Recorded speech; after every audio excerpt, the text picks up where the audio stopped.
오늘은 요한복음 14장 18절에서 마지막 31절까지 말씀입니다. 좀 길지만 이 시간 다 한번 보도록 하겠습니다. 18절입니다. 내가 너희를 고아와 같이 버려두지 아니하고 너희에게로 오리라. 조금 있으면 세상은 다시 나를 보지 못할 것이로되 너희는 나를 보리니 이는 내가 살아있고 너희도 살아있겠음이라.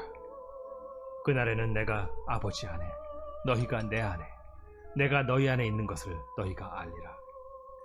나의 계명을 지키는 자라야 나를 사랑하는 자니 나를 사랑하는 자는 내 아버지께 사랑을 받을 것이요 나도 그를 사랑하여 그에게 나를 나타내리라. 가룟신 아닌 유다가 이르되, 주여, 어찌하여 자기를 우리에게는 나타내시고 세상에는 아니하려 하시나이까? 사람이 나를 사랑하면 내 말을 지키리니 내 아버지께서 그를 사랑하실 것이요 우리가 그에게 가서 거처를 그와 함께 하리라. 나를 사랑하지 아니하는 자는 내 말을 지키지 아니하나니 너희가 듣는 말은 내 말이 아니요 나를 보내신 아버지의 말씀이니라. 내가 아직 너희와 함께 있어서 이 말을 너희에게 하였거니와 보혜사 곧 아버지께서 내 이름으로 보내실 성령 그가 너희에게 모든 것을 가르치고 내가 너희에게 말한 모든 것을 생각나게 하리라. 평안을 너희에게 끼치노니 곧 나의 평안을 너희에게 주노라. 내가 너희에게 주는 것은 세상이 주는 것과 같지 아니하니라. 너희는 마음에 근심하지도 말고 두려워하지도 말라. 내가 갔다가 너희에게로 온다 하는 말을 너희가 들었나니 나를 사랑하였더라면 내가 아버지께로 감을 기뻐하였으리라. 아버지는 나보다 크심이라. 이제 일이 일어나기 전에 너희에게 말한 것은 일이 일어날 때 너희로 믿게 하려 함이라. 이후에는 내가 너희와 말을 많이 하지 아니하리니 이 세상에 임금이 오겠음이라. 그러나 그는 내게 관계할 것이 없으니 오직 내가 아버지를 사랑하는 것과 아버지께서 명하신 대로 행하는 것을 세상이 알게 하려 함이로라. 일어나라. 여기를 떠나자 하시니라. 아멘. 언젠가 가오리연에 대한 이야기를 들은 적이 있어요. 가오리연 하나가 하늘을 향해 올라가고 있었습니다. 싱그러운 바람을 타고 높이 높이 올라갔어요. 세상에 있는 모든 것이 다 눈 아래로 보이는 것 같아서 기분이 그만이었습니다. 그런데 갑자기 무언가 자기를 끌어내리는 듯한 충격을 받으며 더 이상 올라갈 수 없게 되고 말았습니다. 연줄이 자기를 잡아당기고 있었던 것입니다. 더 높이 오르지 못해 안타까워하는 가오리연을 보고 지나가던 바람이 은근슬쩍 말했습니다. 내가 그 줄을 끊어줄까? 연은 너무나 반가워서 그렇게 해달라고 부탁을 했어요. 바람은 품에서 칼을 꺼내어 칼바람을 일으키며 줄을 툭 끊어버리고 말았습니다. 그 순간 가오리연은 가련한 몸짓을 하며 아래로 곤두박질 치고 말았다 하는 그런 얘기입니다. 우리는 이 예화에서 하나님의 간섭과 지배를 귀찮아하는 것이 얼마나 어리석고 위험한 것인가를 깨닫게 되어집니다. 지금까지 살아온 모든 환경이 최선의 것임에도 불구하고 나를 붙들어주고 계신 우리 주님의 손길을 얼마나 부담스러워하고 벗어나고 싶어 했습니까? 내 마음대로 하면 금방이라도 무언가 될 것 같은 그 어리석은 유혹에 빠진 적이 얼마나 많았습니까? 여러분 기억하시기 바랍니다. 연은 줄의 컨트롤을 받을 때 가장 자유롭게 날아다닐 수 있다는 거예요. 그리고 사람은 하나님의 손길에서 끊어지는 날이면 여지없이 깊은 골짜기로 추락해 버린다는 사실을 잊어서는 안 되는 거예요. 오늘 예수님은 우리들에게 그 평안을 말씀하고 있어요. 잔잔한 호수는 언제나 평온을 유지하기를 바랍니다. 또 그래야 아름다운 거죠. 그러나 누군가가 돌질을 해서 파문을 일게 하곤 합니다. 돌을 던지는 사람은 재미로 하는 것이지만 파문이는 그 호수는 괴로울 것입니다. 사람들끼리도 마찬가지예요. 입술로 돌질을 하는 사람들을 봅니다. 남의 마음에 고요한 평안을 해치는 그와 같은 나쁜 말을 하지 않는 사람이 될 수 있어야 합니다. 여기 27절에 보니까 세상이 주는 평안을 말씀하고 있어요. 세상도 우리 사람들에게 평안을 줄 수 있다는 거예요. 그러나 그 평안은 재물이 있을 때라든지 또는 몸이 건강할 때라든지 또는 명예가 있을 때만 유지될 수 있는 일시적인 평안입니다.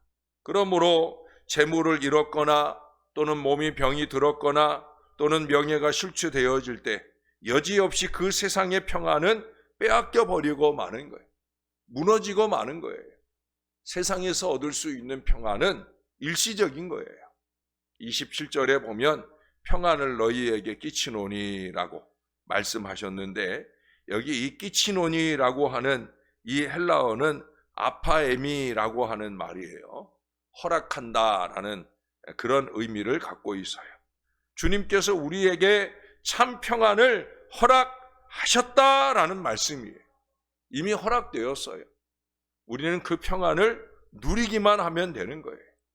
허락받은 이 평안을 받아 누릴 수 있는 보장이 내게 있다. 이것을 믿어야 되는 거예요. 그러나 이 하늘의 평안을 받으려면 세상의 평안과 바꾸어야 되는 거예요. 세상이 주는 평안에 여전히 연연하여 살면서는 이 주님이 주시는 평안을 누릴 수 없는 거예요. 세상이 주는 그 평안에 대한 연연한 마음을 포기해야만 비로소 우리는 하늘이 주는 평안을 받을 수 있어요. 여러분, 이 평안은 위에서 오는 평안입니다. 모든 좋은 것들 그리고 참 평안은 위에서 오는 줄로 믿습니다.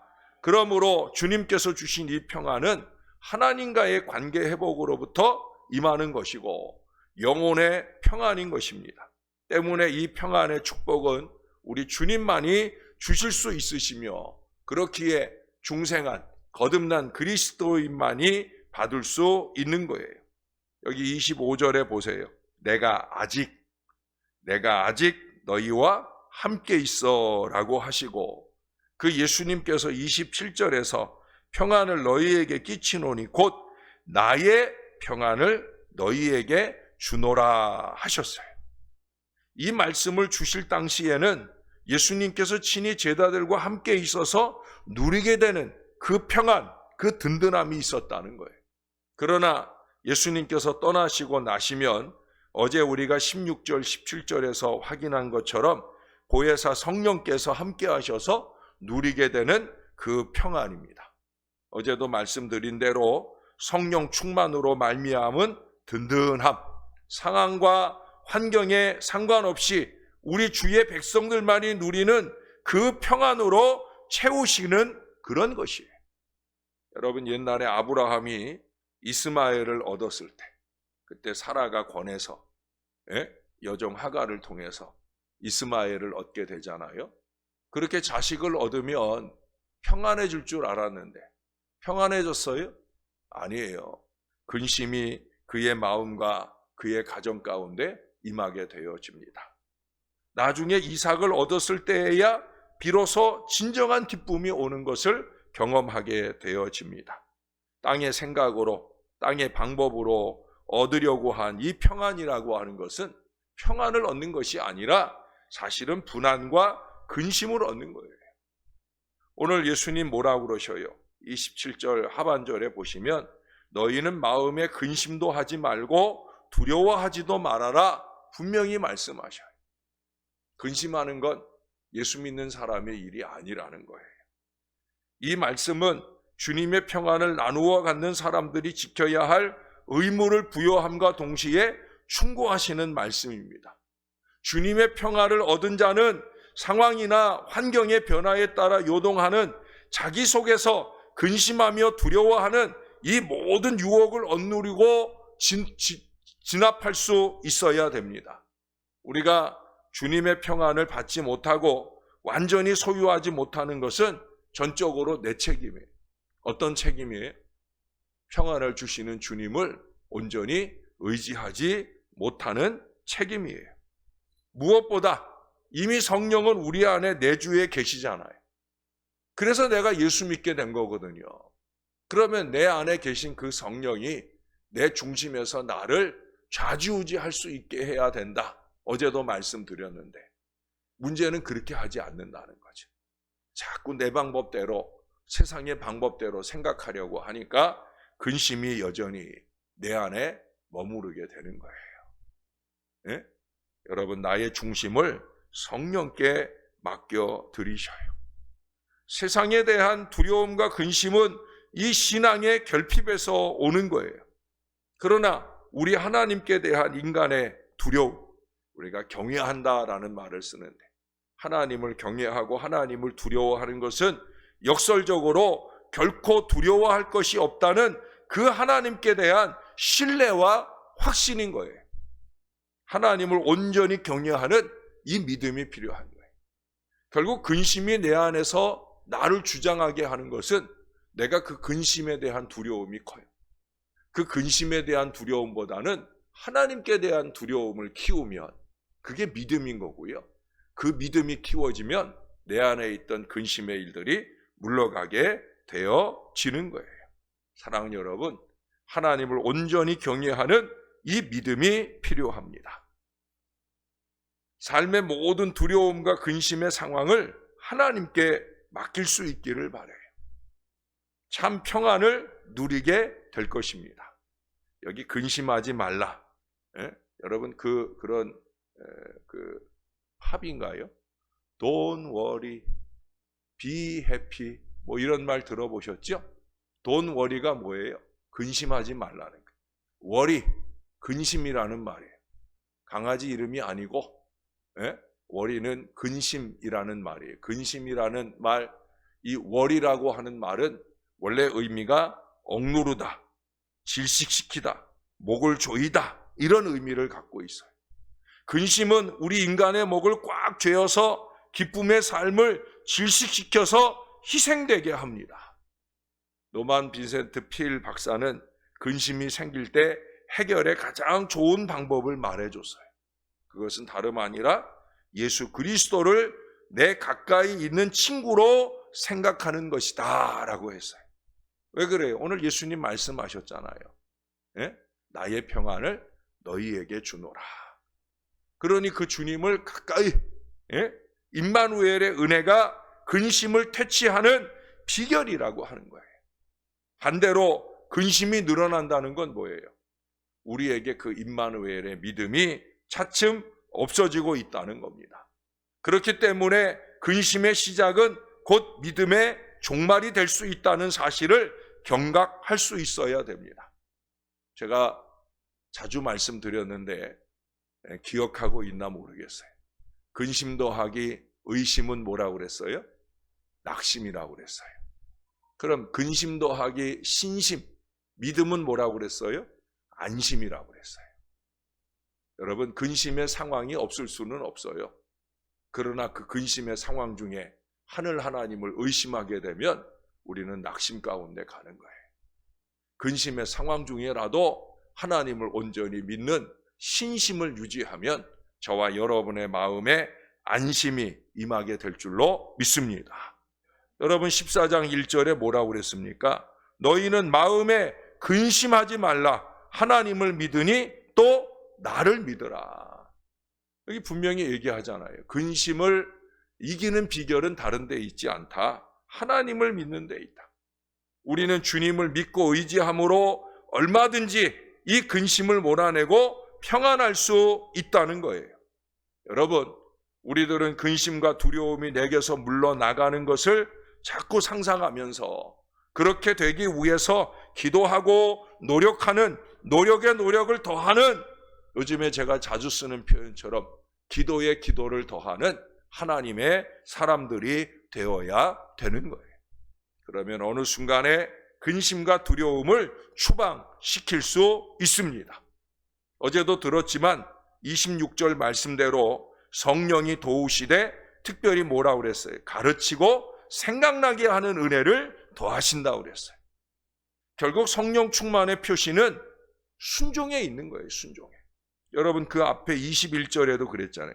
나의 계명을 지키는 자라야 나를 사랑하는 자니 나를 사랑하는 자는 내 아버지께 사랑을 받을 것이요 나도 그를 사랑하여 그에게 나를 나타내리라. 여러분 예수님이 우리에게 나타나지면 그게 바로 평안하게 되는 거잖아요.